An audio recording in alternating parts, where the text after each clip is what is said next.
ஒவ்வொரு முறை புது வருடம் பிறக்கும் போதும் இந்த வருஷமாவது எனக்கு நல்லது நடக்காதா, இவ்வளோ நாள் பட்ட கஷ்டம்லாம் தீராதா, இந்த வருஷம் எனக்கு எப்படி தான் இருக்கும் அப்படின்னு தோணுதுங்களா?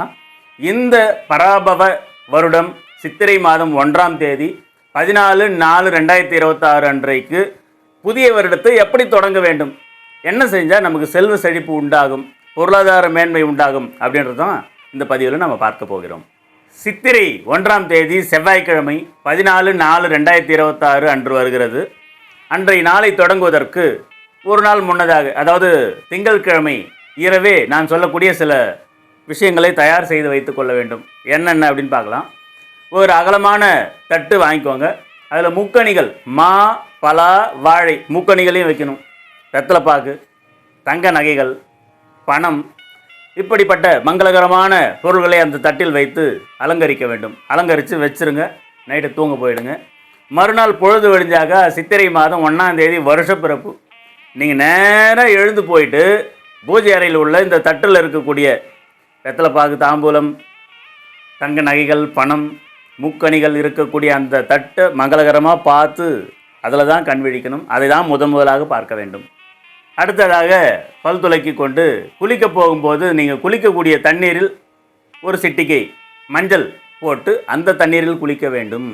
பிறகு வீட்டை சுத்தம் செய்து மாவிலை தோரணம் கட்டி கோலமிட்டு வீட்டை அலங்கரிக்க வேண்டும். அடுத்து உங்கள் வீட்டு பூஜை அறைக்கு சென்று நெய் தீபம் ஏற்றி உங்கள் வீட்டு பூஜை அறையில் உள்ள எல்லா தெய்வங்களையும் இந்த வருடம் நன்றாக இருக்க வேண்டும் என்று மனமார பிரார்த்தனை செய்யுங்கள். பூஜை முடிந்த பிறகு உங்கள் ஊரில் அருகில் இருக்கக்கூடிய கோயிலுக்கு சென்று அங்கு தீபம் ஏற்றி மனமார வழிபட்டு வர வேண்டும். உங்கள் ஊரில் கோயில்களில் பஞ்சாங்கம் படிப்பாங்க. பஞ்சாங்கம் படிக்கிறதுன்னு ஒரு வழக்கம் நம்ம இந்து கோயில்களில் உண்டு.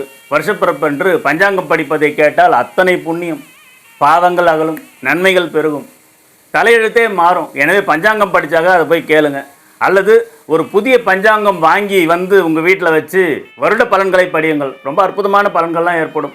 வருட பிறப்பன்று அறுசுவை நிறைந்த உணவுகளை உண்ண வேண்டும். இப்படி முடியலன்னா ஒரு மாங்காய் பச்சடியாவது, அறுசுவையும் கலந்து ஒரு மாங்காய் பச்சடியாவது சாப்பிடணும்.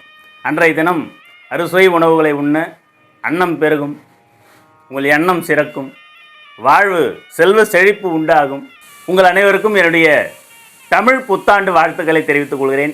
என்னிடம் நீங்கள் ஜாதகம் பார்க்க வேண்டுமென்றால் எனக்கு கால் பண்ணி பேசலாம். என்னுடைய வாட்ஸ்அப் நம்பர் 9092120588. இந்த எண்ணுக்கு ஃபோன் பண்ணி என்னிடம் நீங்கள் தாராளமாக ஜாதகம் பார்த்து கொள்ளலாம். அன்பாக, பொறுமையாக உங்களுக்கு புரியும்படி சொல்ல காத்திருக்கிறேன். நன்றி, வணக்கம்.